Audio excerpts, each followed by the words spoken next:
વાટ નિરખતી રૂપની રાણી જોઈ હતી. શાંત ઝરૂખે વાટ નિરખતી રૂપની રાણી જોઈ હતી. મેં એક શહેજાદી જોઈ હતી. એના હાથની મહેંદી હસતી હતી, એની આંખનું કાજળ હસતું હતું.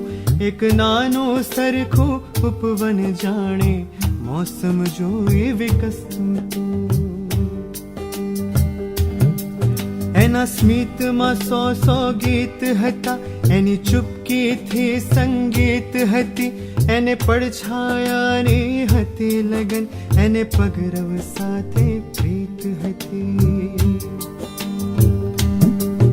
એણે યાદના આસો પાલવથી એક સ્વપ્ન મહેલ શણગાર્યો હતો. જરા નજરને નીચે રાખીને એણે સમયને રોકી રાખ્યો હતો.